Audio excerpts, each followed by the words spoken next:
The quantum processors hummed softly in the background as Ambassador Sarah Chen stared at the holographic message floating above her desk.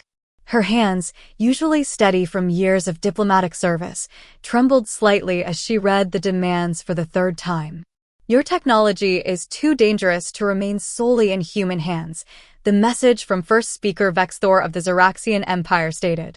Submit your quantum computing facilities to galactic oversight within 3 standard cycles, or face the consequences. Sarah closed her eyes, remembering the day humanity first encountered the Xeraxians. They had seemed so advanced, so civilized.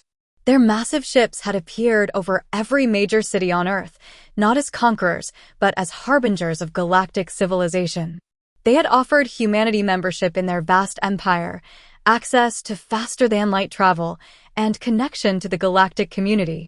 But that was 30 years ago, before humanity's quantum breakthrough, before we became a threat.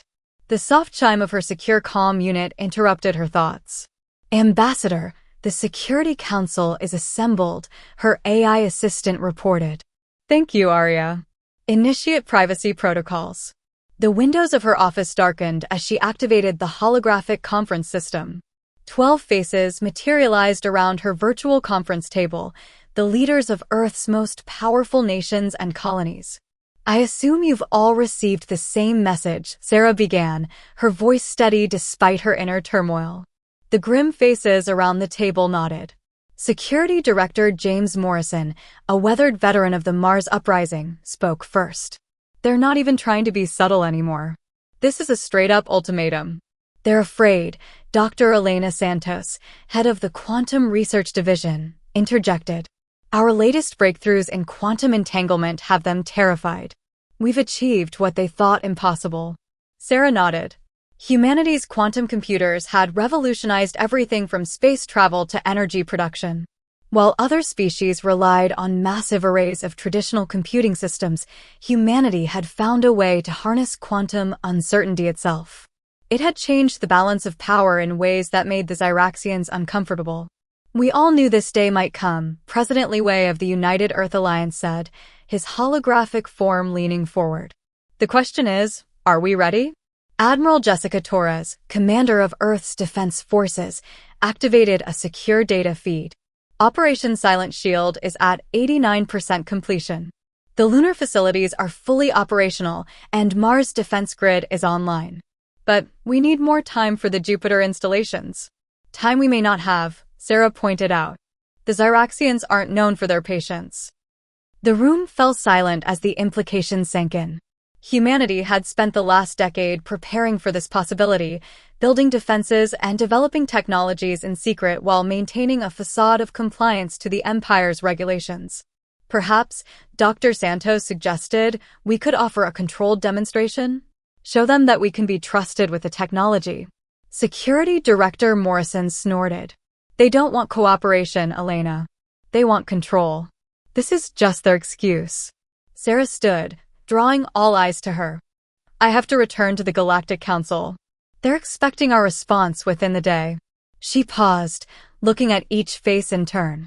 I need to know, where do we stand? President Lee spoke first, his voice carrying the weight of humanity's collective decision. We've spent centuries climbing out of our cradle, Ambassador. We didn't come this far to hand over the keys to our future. Not to them. Not to anyone. One by one, the other leaders nodded their agreement. The decision was unanimous. Very well, Sarah said, straightening her diplomatic sash. I'll inform the council of our decision. But first, she turned to Admiral Torres. How quickly can we implement Contingency Protocol Omega? The Admiral's hologram flickered as she accessed classified files. Silent Shield can be fully activated within 6 hours. All personnel are on standby. Do it, President Lee ordered. And may whatever gods exist help us all. As the holograms faded, Sarah remained standing in her darkened office. The quantum processors continued their eternal hum, a reminder of how far humanity had come and what they were about to risk. She approached the window, deactivating the privacy screening. The sprawling metropolis of New Geneva stretched before her, its gleaming towers reaching toward the stars. Somewhere up there, the Xeraxian fleet waited, expecting submission. They would learn, as so many others had throughout human history, that threatening humanity was a dangerous mistake. We had spent our entire existence fighting, against nature, against each other, against our own limitations. Each battle had made us stronger, more resilient. Sarah touched the window, her reflection overlaying the city below. "Arya, send my acceptance to the Council's emergency session." She smiled grimly. It's time to show the galaxy why Earth was classified as a death world. Within hours, Sarah's quantum shuttle broke atmosphere, escorted by 2 diplomatic vessels that carried far more firepower than their designation suggested. As Earth receded behind her, she reviewed the classified files on Operation Silent Shield one final time. The Xeraxians thought they were dealing with a young, compliant species that would bow to their demands. They had forgotten one crucial detail about humanity: we had never learned to submit. Not to nature, not to limitations, and certainly not to threats. As her shuttle approached the massive Galactic Council station, Sarah prepared herself for the confrontation to come. One way or another, after today, the galaxy would never be the same. The fate of humanity rested on what happened next. But Sarah wasn't worried. After all, humanity had a secret weapon, one that had served us well throughout our history. We had stopped being nice. Deep beneath the surface of Europa, Admiral Marcus Hayes watched as another fusion reactor hummed to life. The massive underground facility, carved into the ice moon's core, represented humanity's largest secret military installation. Not even the Xeraxian Empire's most advanced sensors could penetrate the kilometers of ice and sophisticated stealth systems. "Project Prometheus is ahead of schedule, sir," Colonel Maya Patel reported, her holographic form floating beside him. "The last batch of quantum-enhanced warships will be ready within 48 hours. Hayes nodded, his weathered face reflecting in the reinforced viewport. Below, automated construction bays stretched for kilometers, each housing vessels that would make the Xeraxians' much-vaunted dreadnoughts look primitive by comparison. "And the crews?" he asked, knowing that all the technology in the world meant nothing without the right people to use it. "Combat simulations are showing exceptional results. The neural interface systems are performing beyond expectations." Maya's hologram flickered as she pulled up detailed performance metrics. "They're adapting to the quantum navigation systems faster than we anticipated." The neural interfaces were another secret humanity had kept from their alien allies. While the Xeraxians relied on conventional control systems, humanity had developed a way to link their pilots directly with their ships, creating a symbiotic relationship between human and machine. Hayes's comm unit chimed with a priority alert. "Ambassador Chin has reached the council station," his AI reported. "The Xeraxian delegation is demanding immediate access to Earth's quantum facilities." "Right on schedule," Hayes muttered. "Begin Phase 2 of Silent Shield. I want every ship ready for immediate deployment." As Maya's hologram disappeared to relay his orders, Hayes made his way to the command center. The massive chamber was a testament to human ingenuity, with holographic displays showing real-time data from across the solar system. Dr. Marcus Wong, chief scientist of Project Prometheus, intercepted him at the entrance. "Admiral, you need to see this." He gestured to a detailed sensor reading. "We've detected unusual activity in the Kuiper Belt. The Xeraxians are mobilizing forces they thought we couldn't detect." Hayes studied the data, his expression hardening. "How many ships?" "At least 300 capital ships, maybe more. They're using some kind of new stealth technology, but our quantum sensors can still track their gravity signatures." "They're not planning to wait for a diplomatic solution," Hayes concluded. "They're positioning for a full invasion." The Admiral activated a secure channel to Earth's Defense Command. "This is Hayes. Initiate Protocol Dark Winter. Authorization Alpha 709. Throughout the solar system, hidden defense platforms began powering up. Automated factories deep within Mercury's crust accelerated production of quantum-enhanced weaponry. Asteroid bases that appeared to be simple mining operations revealed their true nature as military strongholds. In the Martian underground, General Sarah Connor reviewed the latest intelligence reports. The red planet's surface might belong to the civilian colonies, but its depths belong to the military. Status report, she demanded. The Hellas Basin defense grid is online, her EXO reported. All 18 quantum missile batteries are armed and ready. Stealth squadrons are in position. Connor allowed herself a grim smile. The Zyraxians thought Mars was just a fledgling colony, struggling to terraform its harsh environment. They had no idea that the planet's vast underground network of caves and tunnels now housed humanity's largest ground force. Back on Europa, Hayes received word that Ambassador Chin had begun her presentation to the Galactic Council. The diplomatic dance would buy them precious hours to complete their preparations. Sir, Maya's hologram reappeared. We're detecting increased communications between Zyraxian vessels. They're using their encrypted channels. Hayes activated the command center's main display, showing the position of every known Zyraxian ship in the solar system. Red dots clustered around strategic points, like wolves surrounding prey. They think they're being clever, he mused. Let them think they have the element of surprise. Upload the final combat protocols to all ships. The moment they make their move, I want our response to be immediate and overwhelming. In orbital shipyards disguised as commercial stations, the latest generation of human warships received their final upgrades. Unlike the bulky, overtly aggressive designs of Zyraxian vessels, human ships were sleek and deceptive. Their quantum-enhanced hulls could adapt to enemy fire, their neural-linked crews could react faster than any conventional system, and their weapons utilized principles of physics that the Zyraxians didn't even know existed. Admiral, Dr. Wong called out, you should see this transmission from the Council station. The main screen shifted to show Ambassador Chin addressing the Galactic Council. Even through the quantum-encrypted feed, Hayes could see the tension in her posture. The Zyraxian first speaker was interrupting her presentation, his scaled face twisted in barely contained rage. They're not going to wait much longer, Hayes realized. He opened a channel to all command posts across the solar system. This is Admiral Hayes to all forces. Stand by for immediate action. I repeat, stand by for immediate action. As if in response to his words, alarms began blaring throughout the Europa facility. Multiple Zyraxian vessels breaking formation, Maya reported, her holographic form flickering with urgency. They're powering up weapons systems. Hayes straightened his uniform, years of preparation coming down to this moment. Send word to Earth Defense Command. The Zyraxians have made their choice. He paused, watching as more enemy ships moved into attack positions. It's time to show them ours. Throughout the solar system, humanity's hidden strength stirred to life. In deep space hangars and underground bases, pilots merged with their ships through neural interfaces. On Mars, massive artillery pieces emerged from camouflaged bunkers. Around Jupiter's moons, quantum-enhanced sensors tracked every move of the approaching Zyraxian fleet. The galaxy was about to learn why you don't corner a species that evolved on a death world.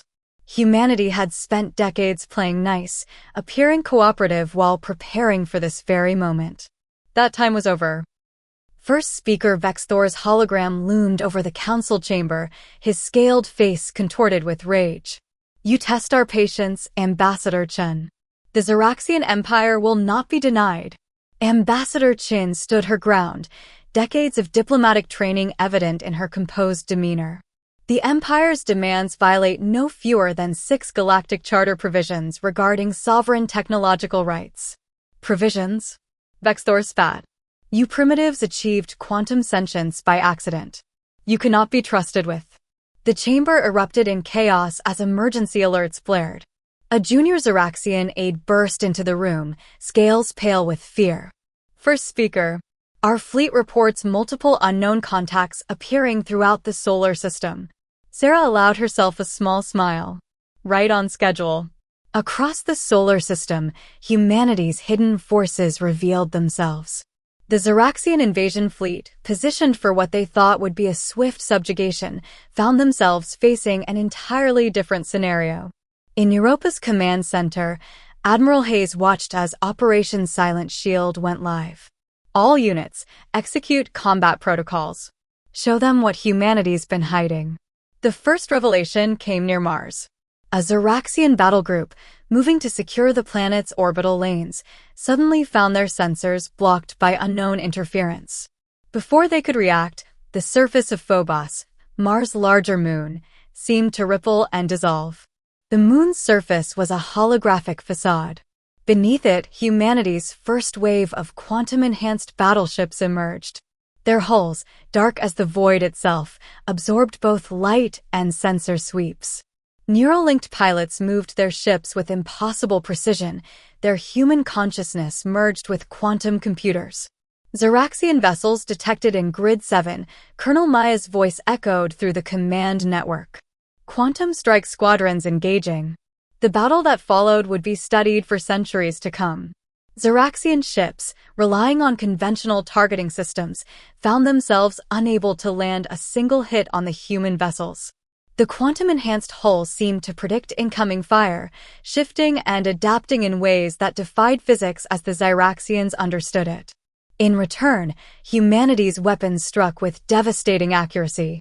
Beams of concentrated quantum energy bypassed Zeraxian shields completely, their very existence challenging known laws of physics. Back in the council chamber, Ambassador Chin watched the holographic battle displays with carefully controlled satisfaction. The other council members murmured in shock as reports flooded in from across the solar system. "This is impossible," Vexthor sputtered. "Our intelligence indicated." "Your intelligence," Sarah interrupted smoothly, "saw exactly what we wanted it to see. For 30 years, you thought you were watching a young species stumble into the galactic community. What you actually witnessed was humanity doing what it does best, adapting, preparing, and evolving." Near Jupiter, another Zeraxian battle group discovered the true purpose of what they dismissed as primitive mining operations in the asteroid belt. Quantum-powered mass drivers, hidden within hollowed-out asteroids, unleashed devastating barrages. Each shot was guided by AI systems that could calculate trajectories through quantum probability itself. Admiral Hayes coordinated the defense from Europa, watching as decades of preparation paid off. "Status report on the Prometheus units? All ships performing beyond expectations, sir," Dr. Wang replied. "The neural interfaces are giving us a significant tactical advantage. Our pilots are literally thinking faster than their ships can respond." The Zeraxians attempted to regroup, falling back on centuries of military doctrine. But they were fighting an enemy that had spent decades studying their every move, their every weakness. An enemy that had turned its greatest disadvantage, being trapped in a single solar system, into an unprecedented defensive network. In Mars orbit, General Connor watched as another wave of Zeraxian ships attempted to break through to the planet's surface. "Activate the Hellas grid," she ordered. The massive crater, which the Zeraxians had dismissed as a failed terraforming project, suddenly blazed with energy. Quantum-enhanced defensive systems, hidden beneath the Martian dust, created an impenetrable shield over the planet. "You couldn't leave well enough alone, could you?" Ambassador Chin addressed the council, her voice carrying over the chaos of battle reports. "Humanity was willing to cooperate, to share our advancements for the benefit of all. Instead, you chose intimidation." She gestured to the tactical displays showing Zeraxian ships either retreating or being systematically disabled by human forces. "You forgot something crucial about my species. We evolved on a world that tried to kill us every day. We survived ice ages, plagues, and our own destructive nature. Did you really think we wouldn't be ready for this?" First Speaker Vexthor, watching his invasion force crumble, finally understood the magnitude of his error. The humans hadn't been showing submission all these years. They had been showing patience. In Europa's command center, Admiral Hayes received word that the last major Zeraxian battle group was retreating from the solar system. "All units maintain combat readiness," he ordered. "This isn't over yet." He was right. This was just the beginning. Humanity had revealed its true strength, but the galaxy's response remained to be seen. One thing was certain: the era of playing nice was over. The stars themselves seemed to hold their breath, waiting to see what would happen next. Fleet Commander Diana Rodriguez watched from the bridge of the SS Prometheus as the quantum probability displays tracked Zeraxian reinforcements pouring through their faster-than-light corridors. The initial battle had been won, but the Empire wasn't about to accept defeat gracefully. They're bringing in their core fleet, her XO, Commander David Chin, reported. Counting at least 700 capital ships, including 3 Titan-class dreadnoughts. Diana allowed herself a thin smile. Right into the gravity well. Exactly as predicted. The Zyraxians had always relied on overwhelming force. Their military doctrine, unchanged for centuries, called for massive fleet actions to crush any resistance. But humanity had spent decades studying those tactics, preparing countermeasures that the Empire couldn't imagine. All ships, execute Maneuver Theta, Diana commanded. Quantum strike groups, prepare for probability assault. The human fleet, a fraction of the size of the Zyraxian armada, moved with impossible precision. Neural-linked pilots guided their vessels through patterns that resembled a deadly dance, each ship's quantum systems calculating billions of possible outcomes per second. Near Saturn, hidden quantum arrays activated, their energy signatures masked by the gas giant's electromagnetic field. The massive rings, which the Zyraxians had dismissed as natural phenomena, began to pulse with contained energy. Saturn Defense Grid is online, reported Dr. Elena Santos from her station on Titan. Quantum entanglement field at maximum capacity. The Zyraxian fleet, arranged in their traditional arrow formation, pressed forward. Their massive ships, bristling with conventional weapons, would have struck fear into any normal opponent. But humanity had long since moved beyond normal. Diana keyed her neural interface, connecting directly with the Prometheus's quantum core. The ship became an extension of her consciousness, its sensors feeding data directly into her mind. Around her, other captains did the same, their fleet becoming a single, coordinated organism. Now, she thought commanded, and humanity's true capabilities were revealed. The quantum arrays hidden in Saturn's rings activated simultaneously. Space itself seemed to ripple as probability fields overlapped. Zyraxian ships found themselves fighting not just their physical opponents, but quantum echoes of human vessels that existed in multiple probable states simultaneously. By the void, a Zyraxian commander's transmission leaked through their tactical network. How are they in 3 places at once? They weren't, of course. The quantum probability field simply allowed human ships to exist in multiple potential locations until observed, making traditional targeting impossible. It was Schrödinger's cat applied to space warfare, and the Zyraxians had no defense against it. In the council chamber, Ambassador Chin watched the tactical displays with carefully controlled satisfaction. The other species representatives murmured in shock as they witnessed warfare evolving before their eyes. This is forbidden technology. First speaker Vexthor raged. The quantum realm was sealed by ancient treaty. Sealed by your treaties, Sarah corrected. Humanity never signed those particular accords. You assumed we would follow your limitations without question. That was a mistake. The battle continued to unfold across the solar system. Zyraxian ships, unable to effectively target the quantum-shifted human vessels, found themselves caught in carefully prepared killing zones. Their mighty dreadnoughts, pride of the Empire, were being systematically disabled by weapons that shouldn't have existed. Diana directed her fleet with the precision of a surgeon, each strike calculated to minimize casualties while maximizing tactical advantage. Humanity might have stopped being nice, but they hadn't abandoned their principles entirely. Multiple Zyraxian vessels powering down weapons, Commander Chin reported. They're requesting terms. Status of the quantum field? Diana asked.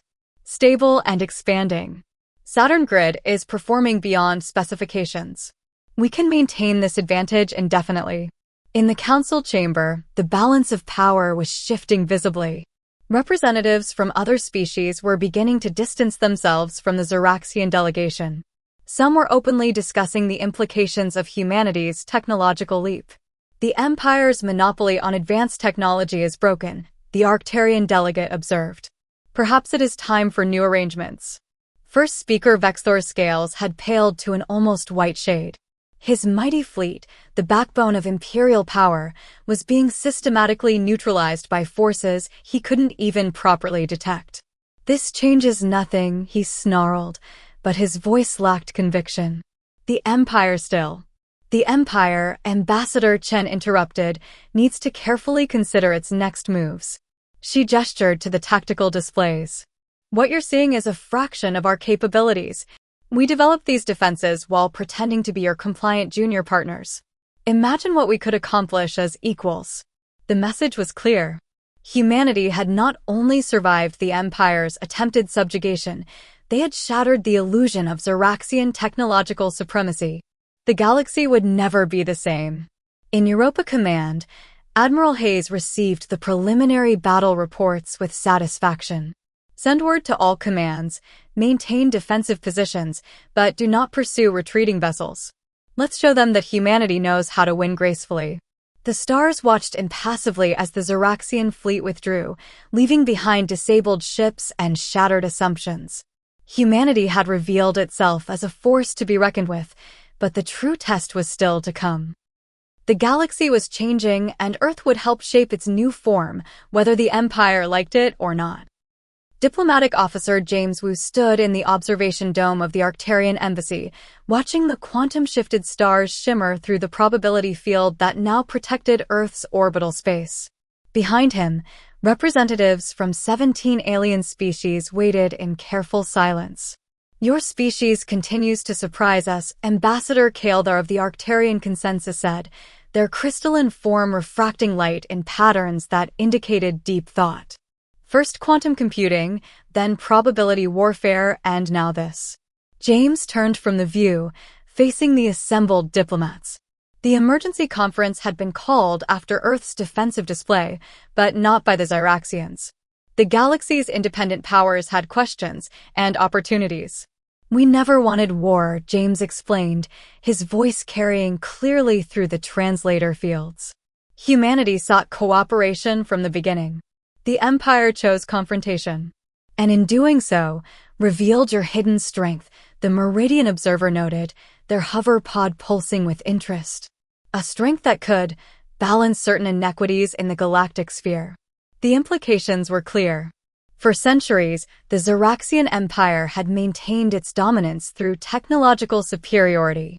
Now that monopoly was broken, and the galaxy's power structure was shifting like sand in a storm. In low Earth orbit, the ISS Prometheus maintained its patrol, its quantum-enhanced sensors watching for any sign of Zeraxian retaliation.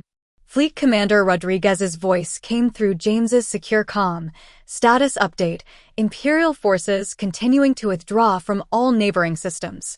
They're pulling back to core territories. The news rippled through the assembled diplomats. The Empire had never shown weakness before, never retreated. The galaxy was witnessing history. Your quantum technology, the Solarian Syndicate's representative began, their energy form flickering with curiosity. Would Earth consider sharing it? Under appropriate agreements, of course. James had been waiting for this question. Earth is prepared to establish a new framework for technological exchange, he said carefully. One based on mutual respect and benefit, not dominance and submission. The observation dome's displays activated, showing the latest tactical data. Zeraxian ships, once seemingly invincible, were now being escorted from system after system by quantum-enhanced human vessels. The Empire's aura of invincibility had been shattered. The Meridian Collective would be interested in such a framework, their observer stated. Others quickly voiced similar interests. In the council chamber, Ambassador Qin was conducting her own diplomatic offensive. The Zeraxian delegation had withdrawn in shame, but other council members were eager to reposition themselves in the new galactic order. Earth extends an open hand to all species who seek genuine partnership, Sarah declared, her voice carrying authority earned in battle. Our quantum advances can benefit all, but we will never again allow technology to be used as a tool of oppression. Back in the Arcturian embassy, James received a priority update from Admiral Hayes. Imperial High Command has requested direct negotiations, the Admiral reported. They're sending their first diplomat. The assembled representatives stirred at this news. The first diplomat was the Empire's ultimate negotiator, sent only in times of greatest need. Their arrival would mark a fundamental shift in galactic politics. The galaxy stands at a crossroads, James addressed the gathering. Humanity offers a different path forward. Not dominance, but partnership. Not submission, but cooperation. One by one, the representatives indicated their interest. New alliances were forming, old power structures crumbling. The quantum revolution wasn't just changing warfare, it was reshaping the very fabric of galactic society.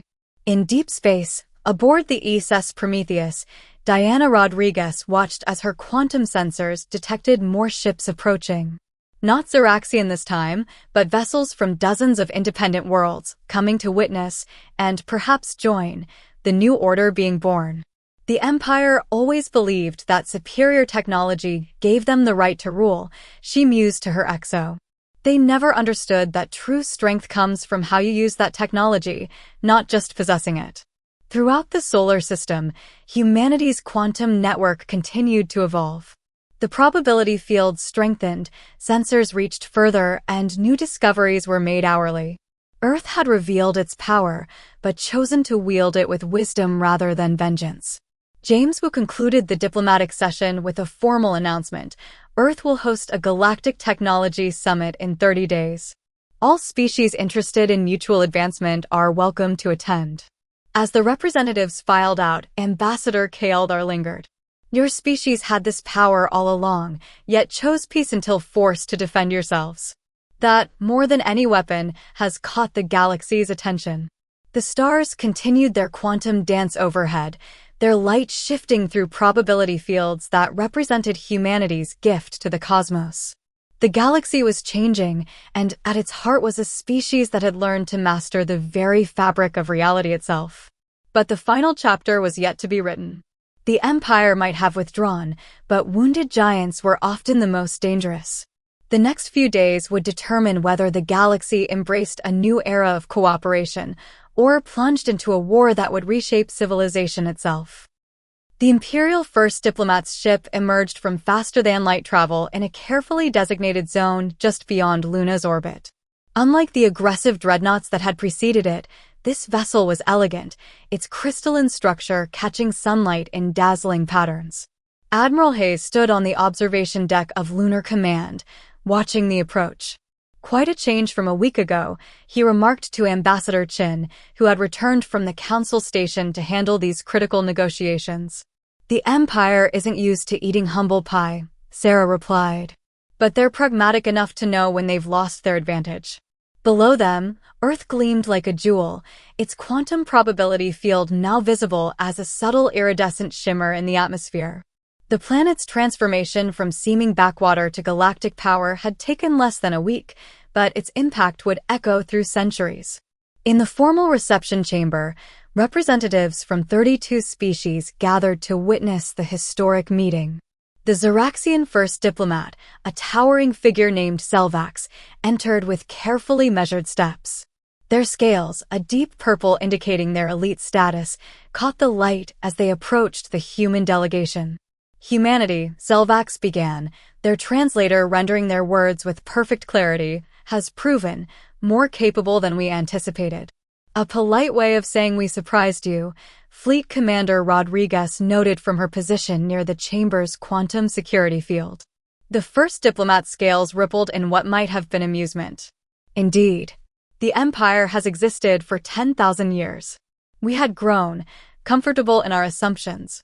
You have shown us the error of that thinking. The formal negotiations that followed would be studied by diplomats for generations.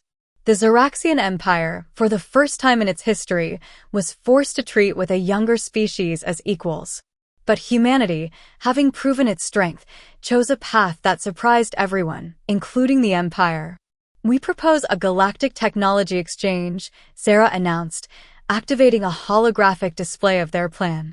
Not dominated by any one species, but a cooperative venture where all participants share advances for mutual benefit. The chamber erupted in discussion as the implications became clear. Humanity wasn't seeking to replace the Empire as the galaxy's dominant power. They were trying to eliminate the concept of technological dominance entirely. Impossible, one of the Imperial advisors protested. The balance of power. The old balance is already gone, James Wu interrupted, stepping forward. We can either build something new together, or watch the galaxy descend into chaos as everyone races to catch up independently. In orbit, the ISS Prometheus maintained its vigilant watch, but now it was joined by ships from dozens of worlds. The quantum probability field had been adjusted to accommodate allies, creating a new kind of defensive network, one based on cooperation rather than confrontation. The Empire accepts, Selvax announced finally, their words sending ripples of shock through the assembly. With conditions. The negotiations continued for hours, hammering out the framework for a new galactic order. The Zyraxians would maintain their territory, but would share their advanced drive technology. Humanity would share its quantum innovations, but under strict safety protocols. Other species would contribute their own unique advances to the common pool. As the formal treaties were being prepared, Admiral Hayes received a priority communication from the Deep Space Monitoring Network. "Sir, we're detecting massive energy signatures from multiple systems. Ships, hundreds of them. But these weren't hostile forces. Ships from independent worlds, from neutral territories, from species that had long avoided galactic politics, all were converging on Earth. Not for war, but for the promise of a new future." In the quantum labs beneath Geneva, Dr. Elena Santos watched as the first joint research teams began their work. Zyraxian engineers collaborated with human scientists, their combined knowledge already yielding breakthroughs that neither species could have achieved alone. "We did it differently," Sarah mused, watching the activity from her office in the new Galactic Exchange Center. "Everyone expected us to become the new empire. Instead, we became the bridge." The quantum probability field around Earth had become a symbol of the changes sweeping the galaxy. Where once it had been a barrier against aggression, now it was a gateway for cooperation. Ships from 100 worlds passed through it daily, each adding their own knowledge to the growing exchange. Admiral Hayes stood at his familiar viewport on Europa, watching the traffic streams between the worlds. The military installation was being converted into a joint research facility, its vast chambers now hosting scientists from across known space. "Humanity stopped being nice," he said to Diana Rodriguez, who had joined him for this historic moment, "but we never stopped being human." That made all the difference. The stars wheeled overhead, their light shifting through quantum possibilities, a reminder that the universe was vast enough for all species to grow, to learn, and to thrive together. The galaxy had changed forever, not because humanity had proven stronger, but because they had proven wiser. In the end, that was the greatest victory of all.